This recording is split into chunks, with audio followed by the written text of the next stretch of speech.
Hi అండి, లీలా Vishnu creation స్వాగతం. ఈరోజు నేను రేపు వరలక్ష్మి వ్రతం ఉంది కదా, అందరూ వరలక్ష్మి వ్రతం జరుపుకుంటారు కదా, దానికి డెకరేషన్కి బంతిపూలు నేను అంటే 3 తీర్లు గుచ్చానండి, 3 రకాలుగా. అంటే ఇవి ఒకేలాగా కాకుండా డిఫరెంట్ స్టైల్స్లో మనం గుచ్చుకొని దేనికి ఎక్కడ సెట్ అవుతుంది అనేది అక్కడ అలా కట్టుకోవచ్చు అనమాట. దీనివల్ల ఏమవుతుందంటే మామిడాకులు వస్తాయి, ఇందులో బంతిపూలు వస్తాయి. కంటిన్యూ బంతిపూలే కాకుండా మధ్య మధ్యలో మామిడాకులు వేయడం వల్ల అందం వస్తుంది.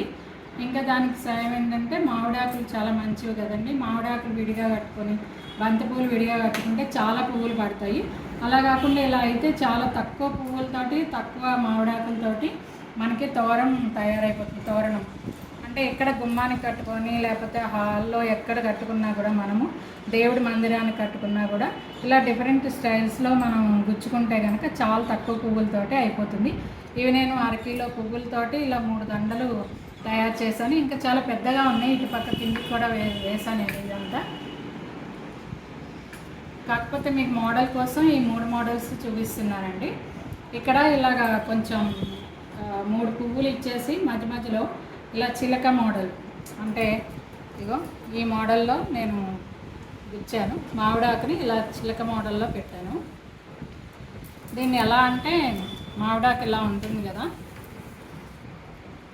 దీన్ని ఇలా తిప్పి ఇలా ఫస్ట్ ఇలా తిప్పాలి. ఇలా పెట్టి పొట్లంలా చేసి దీన్ని ఇలా లోపలికి ఇలా ముడిచి ఇలా చిలక ముక్కులాగా వస్తుంది అనమాట.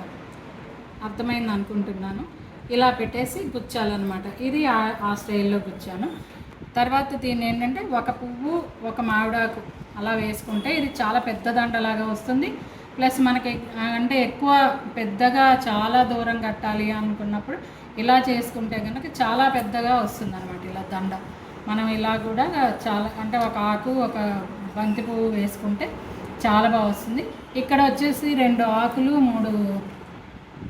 3 పువ్వులు చప్పున, ఒకటి ఆరెంజ్ ఒకటి ఎల్లో ఆరెంజ్ అలా పెట్టాను. ఇలా గుచ్చుకుంటే ఇది కూడా చాలా పెద్ద దండలాగా వస్తుంది తక్కువ పువ్వులతోటి. ఇలాగా డిఫరెంట్ స్టైల్స్లో మనం ఎన్నైనా తయారు చేసుకోవచ్చు. ఇంకా చాలా మోడల్స్ ఉంటాయి ఇందులో, కాకపోతే నేను ఈ 3 మోడల్స్ మెయిన్గా చూపిస్తున్నాను అనమాట.